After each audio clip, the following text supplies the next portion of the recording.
नहमदुहु व नसल्ली अला रसूलिल करीम, अम्मा बाद। सहीह बुखारी किताब अल वुज़ू, बाब नंबर 37। बाब मन लम यतवद्दा इल्ला मिनल गश्यिल मुस्किल। बाब है जो इस बात का कायल है कि वुज़ू सख्त किस्म की बेहोशी हो, सकील किस्म की बेहोशी हो तो तब वुज़ू लाजिम आएगा। गुज़श्ता बाब में इमाम बुखारी रहमतुल्लाह ने नवाक़िज़े वुज़ू में से नींद को भी बयान किया था कि नींद भी नवाक़िज़े वुज़ू है। नींद बज़ाते खुद नवाक़िज़े वुज़ू नहीं बल्कि मुज़िन्ना नवाक़िज़े वुज़ू है। इस जगह गशी का बयान किया कि गशी भी नवाक़िज़े वुज़ू है, लेकिन जिस तरह हर नींद नवाक़िज़े वुज़ू नहीं बल्कि वो नींद जो सकील किस्म की हो वो नवाक़िज़े वुज़ू में शामिल होती है, इसी तरह गशी भी हर किस्म की गशी वो वुज़ू को तोड़ने वाली नहीं बल्कि जो सकील किस्म की हो वो नवाक़िज़े वुज़ू में से है। इमाम बुखारी रहमतुल्लाह दो किस्म का जो इफरात और तफरीत है उसका रद्द करना चाहते हैं। बाज़ के नज़दीक तो मामूली किस्म की गशी और बेहोशी भी तारी हो जाए तब भी वुज़ू बातिल हो जाता है, और बाज़ के नज़दीक कितनी भी गहरी किस्म की सख्त किस्म की बेहोशी और गशी आ जाए तो वुज़ू तब भी नहीं टूटता।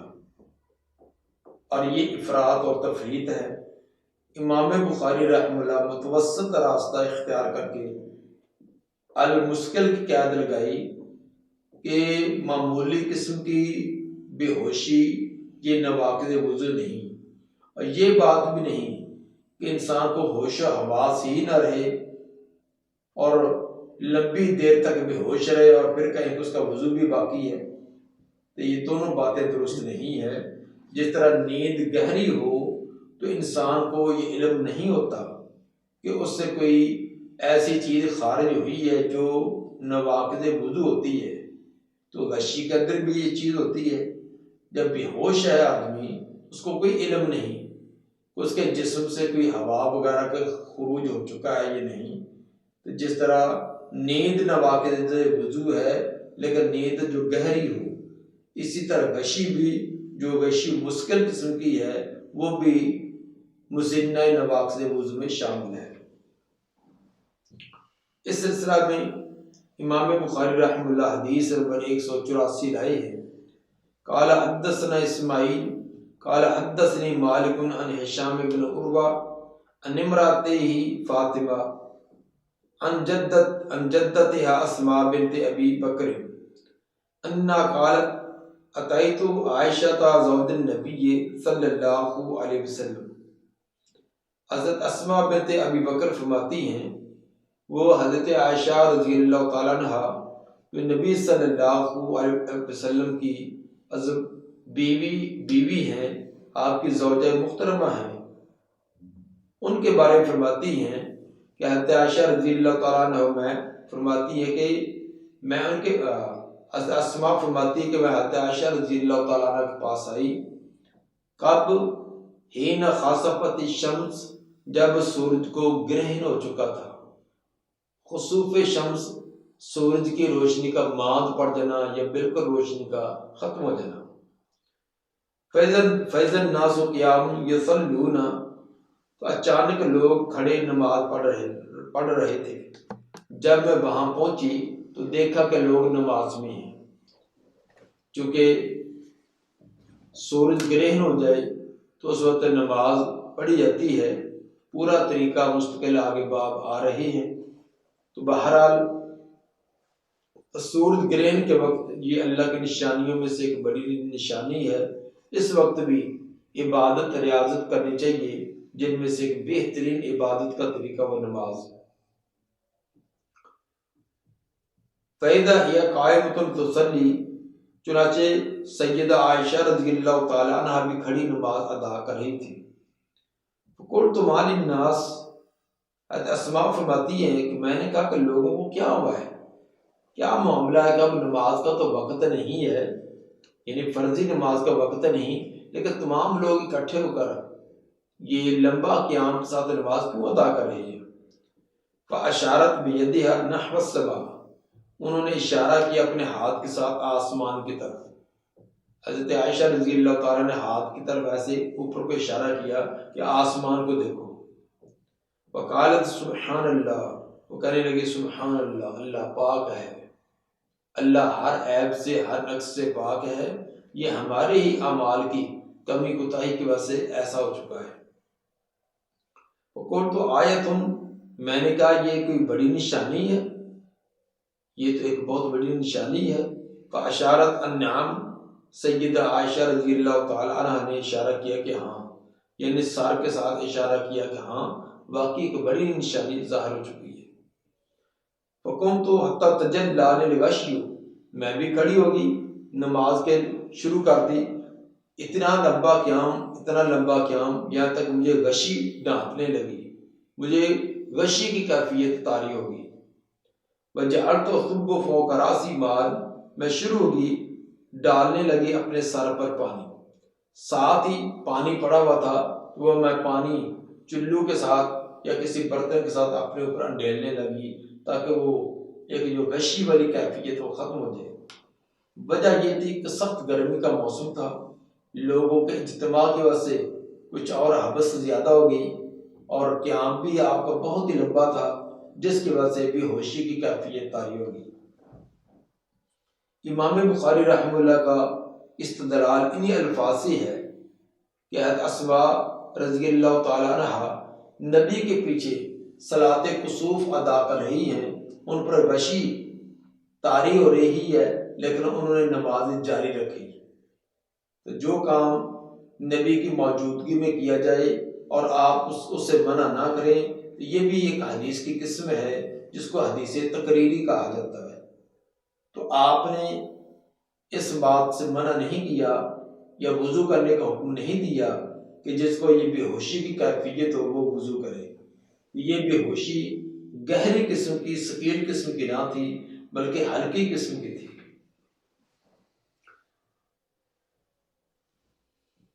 फलम्मन सरफ रसूलुल्लाह सल्लल्लाहु अलैहि वसल्लम, जब रसूलुल्लाह सल्लल्लाहु अलैहि वसल्लम ने नमाज से सलाम फेरा, हामिदल्लाह व असना अलैहि, अल्लाह की हमद बयान की और उसकी तारीफ की, यानी खुतबा आपने पढ़ा।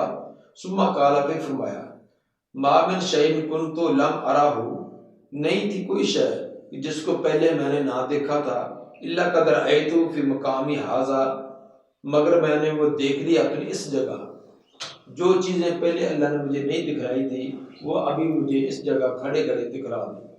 अत्तल जन्नत व नार, यहाँ तक जन्नत और जहन्नम वो भी मुझे दिखला दिया।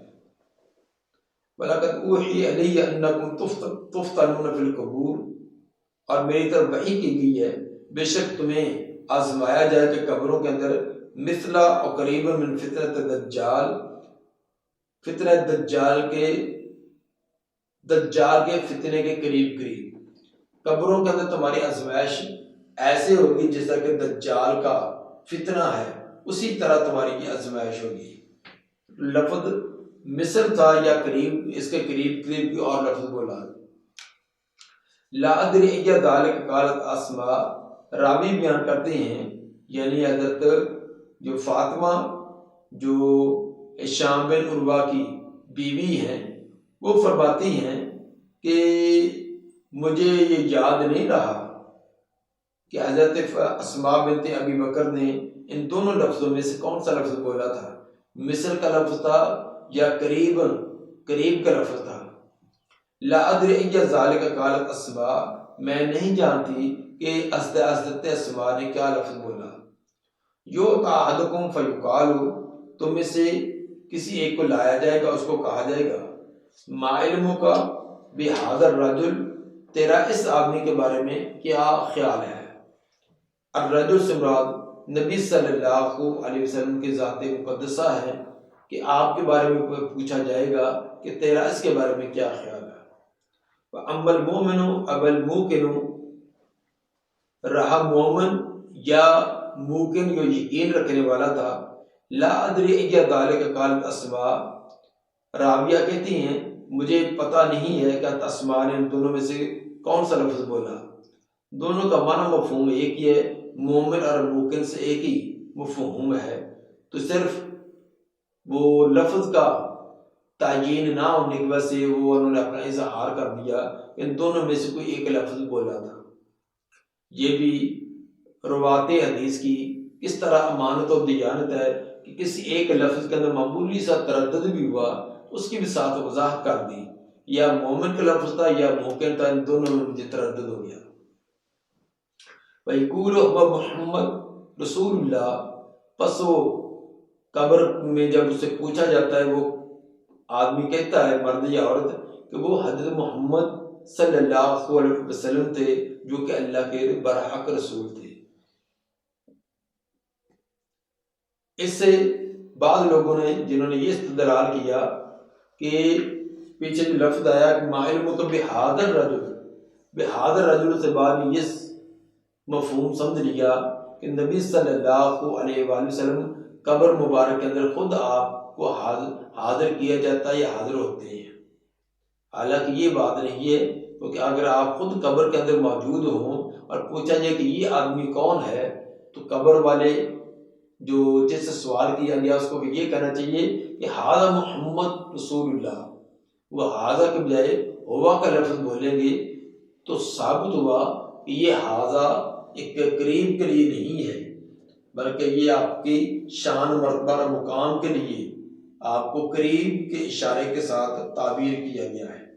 और अरबी जुबान के अंदर किसी करीब चीज़ के लिए बईद का इशारा, बईद के लिए करीब का इशारा, इस तरह उसकी शान मर्तबा और मुकाम के लिए कर दिया जाता है। जिस तरह के ज़ालिकल किताब ला रैब फी, हालांकि ज़ालिका का इसम इशारा ये बईद का है, जबकि तर्जुमा इसका ये किया जाता है कि ये किताब, तो ज़ालिका का इसम इशारा है वज़ाहत के एतबार से तो बईद के लिए है, लेकिन इस्तेमाल करीब के लिए है। ये किताबुल्लाह की शान मर्तबा और मुकाम की रिफत के लिए ऐसे किया गया है। और इस जगह भी ऐसे ही है, तो वो जो जवाब देने वाला जो मोमिन है और मुवाहिद है, यकीन रखने वाला, वो कहेगा ओ मोहम्मद रसूलुल्लाह, कि वो जो हमारे अंदर अल्लाह के पैगामात पहुंचाने वाली हस्ती भेजी गई थी, वो हज़रत मोहम्मद सल्लल्लाहु अलैहि वसल्लम की ज़ात मुक़द्दसा थी। आगे वजाहत करेगा जाना बिल बय्यिनात वल हुदा, वो हमारे पास बय्यिना दलीलें और हिदायत लेकर आए। अजबना व आमन्ना व तबअना, तो हमने उसकी इजाबत की, उसकी बातों को तस्लीम किया, कबूल किया, ईमान लाए और उनकी पैरवी भी की। युकाल नम फालिहा, तो उसको कहा जाता है आप सो जाएं बड़े आराम और सुकून के साथ। आपने ठीक जवाब दिए, आप कामयाब हैं, इसलिए अमन सुकून से सो जाए। फ़क़द अलिमना इन कुंता लमुमिनन, तहकीक हम जानते थे कि बेशक आप ईमान वाले हैं। इन कुंता इन मुखफ़फ़ा मिनल मुशक्कला, अस्मिता इन्ना का, क्योंकि इन असमें इन्ना था, जब इन्ना आएगा मुशद्दद तशदीद के साथ तो ये हरूफ मुशब्बह बिल फ़िल में से होगा। जब हरूफ मुशब्बह बिल फ़िल में से है, फिर इसका इसम भी होना चाहिए, तो इसलिए फिर इन्ना का कुंता, ये काज भी इसका अंदर इसका इसम होगा। बेशक तू था लमुमिनन, ईमान लाने वाला, हमें भी तेरी शक्ल, हैत और कैफियत से मालूम होता था कि आप वाकई मोमिन हैं और कामयाब होने वाले हैं। वह अम्मल मुनाफिक अवल मुर्ताब, रहा मुनाफिक या तरद्दुद और शक में जो पड़ा हुआ था, वो ला अदरी इय्या ज़ालिका कालत अस्मा, राविया फरमाती कि मुझे याद नहीं है इन दोनों लफ्ज़ों में से सैयदा अस्मा रज़ियल्लाहु ताला अन्हा ने कौन सा लफ्ज़ इस्तेमाल किया। माना दोनों का एक ही है कि मुनाफिक या मुर्ताब। जो मुनाफिक होता है वो भी तरद्दुद और शक में रहता है, और जो तरद्दुद और शक में रहे हक के बारे में, नबी के बारे में, कुरान के बारे में, जिसको तरद्दुद और शक रहे, तो वो मुनाफिक ही होता है। फयकूल, वो कहता है कि ला अदरी, मैं नहीं जानता। मैं उस हस्ती के बारे में कुछ नहीं जानता। समेतु नास यक़ूलून शैअन फ़क़ुल्तुहु, सुना मैंने लोगों को वो एक बात कह रहे थे तो मैंने भी कह दी। लोग कहते थे ये बस दुनिया ही दुनिया है, ये लोग आ रहे हैं, खाते पीते मर जाते हैं, तो इसके बाद ना कोई अल्लाह है, ना कोई रसूल है, ना कोई जन्नत है, ना कोई जहन्नम है। ये ऐसे मौलवियों की बातें बनाई है। ए जहान मिठा तो अगला कने मिठा, खाएं पिए गुलशरे उड़ाएं, लोग कह रहे थे तो मैंने भी कह दिया इसी तरह ही। यानी वो जवाब ना दे सकेगा, नाकाम हो जाएगा। समेत उन्नास, मैंने लोगों को ये सुना था कि खाएं पाएं पिए और गुजर जाएं। यक़ूलून शैअ, वो एक बात कहते थे, फ़क़ुल्तु, तो मैंने भी वो कहनी शुरू कर दी। इस हदीस से इमाम बुखारी रहमतुल्लाह ने यह मसला साबित किया कि हल्की किस्म की गशी और बेहोशी तारी हो जाए, जिसमें इंसान को अपने अज़ा पर कंट्रोल रहे। जिस तरह कहते हैं अस्मा रज़ी अल्लाह तआला अन्हा, वो बेहोशी तो ही, लेकिन इसके बावजूद साथ पड़ा हुआ पानी उसको अपने ऊपर डाल रही है ताकि वो मेरी कैफियत ख़त्म हो जाए। नमाज भी उनके बरकरार है, पानी भी डाला है, तो साबित हुआ बेहोशी सख्त किस्म की नहीं थी। वो नीचे ज़मीन पर गिर पड़े और उनको कोई होश आवास न रहे, वो गशी ना थी। हाँ, अलबत्ता सकील किस्म की गशी हो जिसके अंदर होश हवास ही ख़त्म हो जाए और इंसान को पता ही न रहे कि मेरे साथ क्या बीत रही है, तो ऐसी गशी की वजह से वो वुज़ू उसको दोबारा करना पड़ेगा, क्योंकि ये मुज़िन्ना नवाक़िज़ वुज़ू में हो जाएगी। बाब मसह रासे कुल्लिही, बाब नंबर 38 है कि बाब है मसा करना पूरे सर का मसा करना, इसका बाब। इस सिलसिला में इमाम बुखारी रहमतुल्लाह ने कुरान की आयत से पहले इस्तदलाल किया कि अल्लाह ताला का फरमान है वमसहू बिरुउसिकुम, और मसा करो अपने सरों का। बिरुउसिकुम रास, इसके अंदर कोई तायीन नहीं की, बल्कि कुल का कुल ही लफ्ज इस्तेमाल किया गया है। वमसहू बिरुउसिकुम के अंदर बात जो है ये इमाम मालिक के नज़दीक और इमाम अहमद के नज़दीक ये बात ज़्यादा है, तो माना ये है मसा करो तुम अपने सरों का। तो साबित हुआ कि पूरे के पूरे सर का ही मसा करना चाहिए, इसकी कोई हद बंदी या तबईज़ इसकी बयान नहीं की गई। जबकि अहनाफ के नज़दीक और शवाफे के नज़दीक ये बा तबईज़िया है। बा तबईज़िया हो तो उस वक्त ये माना बनेगा कि सरों के सर मसा करो तो तुम अपने सर के बाद हिस्से का। अब बाज कितना है, फिर इसके अंदर अहनाफ और शवाफी का इख्तलाफ हो गया। अहनाफ के नज़दीक तो सर का चौथाई हिस्सा, पूरे सर का चौथा हिस्सा जो है इतना मसा करना काफ़ी है। सर का दरमियान जो है ये आधा हो जाएगा, इससे और हाफ कर लें, यानी पेशानी की मिकदार, जितनी पेशानी की मिकदार होती है इतना ही सर का मसा कर लिया जाए तो काफ़ी है। और इमाम शाफी रहमतुल्लाह ने कहा कि ये बा चूँकि तबईज़ की है, तबईज़ का मतलब है बाज, तो चंद बालों पर भी अगर मसा कर लिया जाए तो वो बाज पर अमल हो गया। मसलन उंगली गिली करके, एक उंगली या 2 उंगलियां गिली करके बालों को लगा ली जाए तो बाज पर अमल हो गया। ये इमाम शाफी का नजरिया। इमाम बुखारी रहमतुल्लाह ये दोनों का रद्द करना चाहते हैं कि कुरान ने बेरुउसिकुम फरमाया, ये बात ज़ायदा है और पूरे के पूरे रास का मसा करना चाहिए। नबी सल्लल्लाहु अलैहि वसल्लम ने जब भी सर का मसा किया है पूरे सर का किया है, इल्ला ये कि सर पर पगड़ी हो। अगर सर पर पगड़ी है तो फिर आपने कुछ सर पर और बाकी पगड़ी पर किया है। इस सिलसिला के अंदर जो है तो मुगीरा रज़ियल्लाहु ताला अन्हु की रिवायत से इस्तदलाल किया जाता है, जिसके अंदर है कि आपने सर के कुछ हिस्से का मसा किया और बाकी पगड़ी पर किया। हालांकि वो बात बिल्कुल वाज़ेह है, रिवायत बिल्कुल सही है कि आपने अपनी पगड़ी मुबारक कुछ पीछे किया, थोड़ा सा पेशानी पर और बाकी पगड़ी पर किया। तो बाज की दलील तो तब बनती अगर सर पर पगड़ी ना होती, सिर्फ नंगा सर होता तो फिर आप चौथे हिस्से का मसा करते, तब तो मुगीरा बिन शुबा रज़ियल्लाहु ताला अन्हु की रिवायत हुज्जत और दलील बनती कि चौथे हिस्से का मसा किया जा सकता है। जब वो रिवायत ही ये है कि कुछ सर पर किया और बाकी पगड़ी के ऊपर किया है, तो साबित हुआ ये एक खास सूरत है कि सर के ऊपर ऐसी पगड़ी बांधी है जिसका बार बार खोलना और बार बार पेच देकर बांधना ये मुश्किल है। इस अजियत से बचने के लिए आपने ये रुख्सत दी है कि पगड़ी को थोड़ा सा पीछे करके कुछ सर पर कुछ बाकी पगड़ी पर मसा कर लिया जाए, तो ये दुरुस्त है। जिस तरह के मौजों पर या जराबों पर मसा करने की रुख्सत दी गई है। वकाल इब्न मुसय्यब अलमरअतु बिमंज़िलति अर्रजुल तमसहु अला रासिहा। हज़रत सईद बिन मुसय्यब रहमतुल्लाह फरमाती हैं, औरत मर्द के कायम काम बमंजिले है सर का मसा करने में। सर का मसा जैसे मर्द पूरे सर का करेगा, इसी तरह औरत भी अपने पूरे सर का ही मसा करे। मर्द और औरत का हुक्म एक ही है। हज़रत सईद बिन मुसय्यब रहमतुल्लाह का यह असर मुत्तसिल सनद के साथ मुसन्नफ़ इब्न अबी शैबा जिल्द 1 सफ़ा 24 पर है। अल्फाज उनके ये हैं, अर्रजुल वल मरअतु फिल मसहि सवा, कि मर्द और औरत मसा के अंदर बराबर हैं। और ये बात इमाम अहमद से भी नकल की गई है। वो फरमाते कि यकफिल मरा मसा और वो जो इस बात का रद्द करना चाहती हैं जो इमाम अहमद से नकल की गई है, जो फरमाती हैं कि औरत का अगले हिस्से का सिर्फ पेशानी वाले जो बाल है करीब उन्हीं का मसा कर ले तो काफ़ी है। तो गोया कि इमाम बुखारी रहमुल्लाह सईद बिन मुसय्यब का कौल लाकर उसका रद्द करना चाहते हैं कि औरत भी मर्द की तरह ही मसा करे।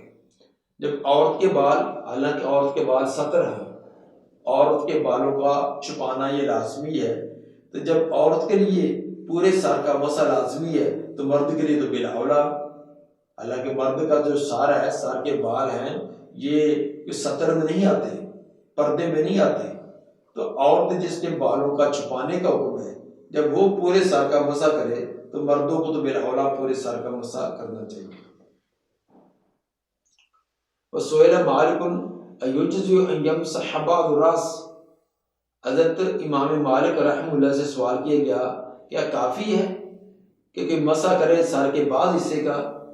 फहतज्ज बिहदीस अब्दुल्लाह बिन ज़ैद, तो चुनांचे इमाम मालिक रहमतुल्लाह ने अब्दुल्लाह बिन ज़ैद की रिवायत आगे सुनाकर उसको हुज्जत और दलील के तौर पर पेश किया। अब्दुल्लाह बिन ज़ैद की हदीस कौन सी है? वो आगे हदीस नंबर 185 जो आगे इमाम बुखारी रहमतुल्लाह ने दर्ज की है। अब वो हदीस सुनिए जिससे इमाम मालिक रहमतुल्लाह ने पूरे सर के मसे का इस्तदलाल किया। क़ाल हद्दसना अब्दुल्लाह इब्न यूसुफ क़ाल अख़बरना मालिक अन अम्र इब्न यहया अल-माज़नी अन अबीही अन्ना रजुलन क़ाल li अब्दुल्लाह इब्न ज़ैद। एक आदमी ने अब्दुल्लाह बिन ज़ैद से पूछा, रजुलन से मुराद ये अमर बिन अबी हसन साइल हैं जिन्होंने अब्दुल्लाह बिन ज़ैद से पूछा। वह जद्दु अमर इब्न यहया, और वो अमर बिन अबी हसन जो साइल हैं वो जद हैं, वो दादा हैं अमर बिन यहया के। वो अमर बिन यहया के वो जद हैं। ये याद रखिए। तो वाहवा की ज़मीर का मर्जे अन्ना रजुलन, रजुलन है जो कि साइल है। चूंकि ये आगे वजाहत आ रही है कि अमर बिन अबी हसन ये अमर बिन यहया के अम्मुल अब हैं, यानी उनके चचा के बाप, उनके बाप के चचा हैं, उनके बाप के चचा हैं ये। और मुजादिन उनको दादा कह दिया। बाप का जो चचा होता है तो वो भी दादे के क्या काम ही बना, इसलिए उनको मुजादिन जद कह दिया है। होवा ज़मीन से मुराद अब्दुल्लाह बिन ज़ैद मुराद लेना ये दुरुस्त नहीं है, क्योंकि वो किसी एतबार से भी अमर बिन यहया के दादा नहीं बन सकते। इसलिए सही बात यही है कि वह से मुराद ये अन्ना राजुलन है, और राजुलन से मुराद अमर बिन अबी हसन है। अतस्ततियों तोरियानी, उन्होंने सवाल किया, क्या आप ये ताकत रखते हैं या पसंद फरमाएंगे कि आप मुझे दिखलाएं कि कैफ़ कान रसूलुल्लाह सल्लल्लाहु अलैहि वसल्लम यतवज़्ज़अ, कि आप मुझे दिखला दीजिए नबी सल्लल्लाहु अलैहि वसल्लम वुज़ू कैसे फरमाते हैं। काल अब्दुल्लाह बिन ज़ैद नाम, अब्दुल्लाह बिन ज़ैद फरमाने लगे कि जी हाँ, मैं आपको दिखला सकता हूँ। नेकी का काम, ये इसमें ताखीर कौन सी। फदआ बिमाइन, उन्होंने पानी मंगवाया। फअफरगा अला यदिही, तो उन्होंने अपने हाथ पर अंडेला, पानी अपने हाथ पर डाला। फगसला मर्रतैन, और अपने हाथों को 2 मरतबा धोया। सुम्मत मज़मज़ा बस्तन सलासन, फिर कुल्ली की और नाक में पानी चढ़ाया 3 मरतबा। मुंह की सफाई के लिए कुल्ली की और 3 बार नाक में पानी डालकर नाक की सफाई की, और ये काम 3 मरतबा किया। सुम्मा गासला वजहहु सलासन, फिर अपने चेहरा धोया 3 मरतबा। सुम्मा गासला यदैहि मर्रतैन इलल मिरफकैन, फिर अपने हाथों को 2-2 मरतबा कोहनियों समेत धोया। सुम्मा मसह रअसहु बियदैहि, मसा किया अपने दोनों हाथों के साथ सर का दोनों हाथों से मसा किया। मसा का तरीका क्या था। अकबल बिहिमा व अदबरा, वो आगे भी लाए और पीछे भी ले गए, अपने दोनों हाथों को आगे पीछे लाए। तो ये बात साफ ज़ाहिर है कि आगे वजाहत कर दी, तो पहले आगे से पीछे ले जाया जाता है, फिर पीछे से आगे। बादा भी मुकद्दम रास ही, आगे पीछे लाने का अंदाज क्या था कि शुरू किया सर के अगले हिस्से से मसा शुरू किया। सुम्मा ज़हब बिहिमा इला कफ़ाह, फिर दोनों हाथों को पीछे गुद्दी तक ले गए। सुम्मा रद्दहुमा, फिर उनको लुटाया, उन दोनों हाथों को लुटाया। इलल मकानिल लज़ी, उस जगह अल्लज़ी बादा मिन्हु, जहाँ से इब्तिदा की थी, गुद्दी तक ले गए। फिर हाथों को फिर वहां जहाँ से शुरू किया था वहां वापस लाए। सुम्मा गासला रिजलैहि, फिर अपने पाँव को धोया। इस हदीस से इमाम बुखारी रहमतुल्लाह ने ये साबित किया, और इमाम मालिक रहमतुल्लाह ने भी इस हदीस से ये साबित किया कि पूरे के पूरे सर का मसा किया जाए, क्योंकि यहाँ अब्दुल्ला बिन ज़ैद रज़ियल्लाहु ताला अन्हु ने जो वुज़ू करके दिखलाया है, उसके अंदर ये बयान किया कि नबी सल्लल्लाहु अलैहि वसल्लम का जो तरीका था वो ये था कि आप हाथों को आगे पेशानी से लेकर पीछे गुद्दी तक ले जाते, गुद्दी से फिर पीछे वापस लाते, गोया कि पूरे सर का मसा, पेशानी के बालों से लेकर गुद्दी तक हाथों को ले जाना, गुद्दी से फिर वापस पेशानी के बालों तक लाना, ये कुल सर, पूरे के पूरे सर का मसा है। तो साबित हुआ कि सर का मसा पूरे के पूरे का करना चाहिए, ना कि चौथाई का या चंद बालों का। इस हदीस से एक और मसला भी साबित हुआ कि आज़ा के धोने की तादाद, क्योंकि पहले बयान हो चुका है कि 1-1 मरतबा, 2-2 मरतबा, 3-3 मरतबा जो मगसूला अज़ा है उनको धोया जा सकता है, लेकिन इसके अंदर बाज को 2 मरतबा और बाज को 3 मरतबा अगर धो लिया जाए, इसमें भी कोई हर्ज नहीं। मसलन बाज अज़ा को 2 मरतबा धोया है, जिस तरह इसमें बाजू के 2 मरतबा धोने का तज़किरा है, जबकि चेहरा 3 मरतबा धोने का तज़किरा है, कुल्ली करना, नाक में पानी डालने में 3 मरतबा का तज़किरा है। तो साबित हुआ कि 1-1 मरतबा, 2-2 मरतबा, 3-3 मरतबा, अगर तमाम की रूटीन एक अंदाज में रखी जाए वो भी ठीक है। अगर बाज को 1 मरतबा धो लिया जाए, बाज को 2 मरतबा, या बाज को 2 मरतबा, बाज को 3 मरतबा, तो ये वुज़ू ये का तरीका ये भी दुरुस्त है। ये रवायत इमाम बुखारी रहमतुल्लाह 6 मरतबा लाए हैं।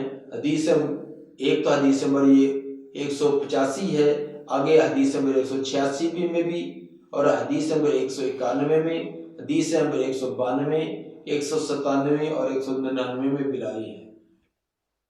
साबित से ये किया कि सर का मसा कुल सर का, पूरे के पूरे सर का होना चाहिए, ना कि बाज़ सर का।